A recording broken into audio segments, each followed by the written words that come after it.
السلام عليكم ورحمة الله وبركاته.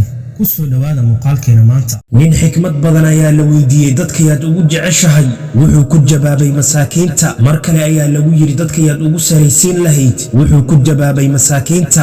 mar kale ayaa lagu yiri dadkayaad ugu soo dhawaysan lahayd wuxuu ku jawaabay dadka tawaaduca badan. mar kale ayaa lagu yiri hooyada iyo aabahaaga cid aan ahayn haddii lagu dhaho yaad caawin lahayd wuxuu ku jawaabay carruurta aan haysan hooyo iyo aabe. mar kale ayaa lagu yiri yaad siin lahayd wax walbo aad haysato wuxuu ku jawaabay agoonta. sidoo kale nin xikmad badan ayaa lagu yiri sidee xaaska ku wanaagsanaataa wuxuu ku jawaabay inta aysan xumaanin ka hor u dhowr sida hooyada iyo walaashaada oo kale adiga arki doono siday u wanaagsanaan doonto. sidoo kale nin xikmad badan ayaa wuxuu yiri wixii tagay habaarin waayo waxay ahaayeen qadar. hana canaananin qofkii ku qiyaamay hana daba soconin qofkii kaa tegay hana ku sirmin qofka muuqiisu uu yahay sida dayaxa oo kale. iskana dhaaf saaxiibka xumaaday waayo waa bashar.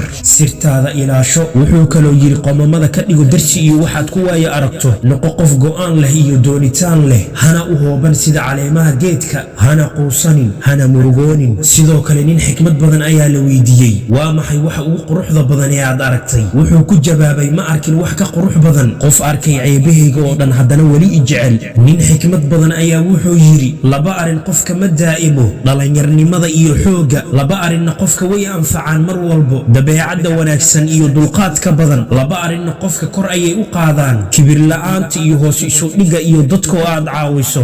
laba arinna qofka waxay ka difaacaan musiibooyinka sadaqo bixinta iyo qaraabada oo la xiriiriyo. sidoo kale oday xikmad badan ayaa wiilkiisa ku yiri wiilkaygiiyo noloshaada ha ka tanaasulin 3 waxyaabood cuntada tan ugu wanaagsan inaad cuntid inaad seexatid sariirta tan ugu wanaagsan iyo inaad degtid guryaha kan ugu wanaagsan. wiilkii ayaa aabihiisa ku yiri aabo anaga waxaan nahay dad faqiir ah marka sideen ku samayn karaa arrimahaasi. aabihii ayaa wiilkii ugu jawaabay haddaad cuntada aad cuntid markay gaajo ku qabato cuntada cunaysid waxay kuu noqonaysaa tan ugu fiican. haddii aad wax badan oo cilmi ah aad baratid kadibna aad seexato adoo daalan sariirta aad ku seexanaysid waxay kuu noqonaysaa sariirta ugu fiican. haddii aad dadka kula dhaqantid wanaag waxaad degaysaa qalbiyadooda sidaasi ayaad ku degtay guriga ugu wanaagsan. sidoo kale nin xikmad badan ayaa la su'aalay imise sano ayaad jirtaa wuxuu ku jawaabay caafimaadkayga wuu fiican yahay. waxaa kaloo la su'aalay wax hanti ah ma leedahay wuxuu ku jawaabay wax deen ah laguma lahan. waxaa kaloo lagu yiri wax cadow ah ma leedahay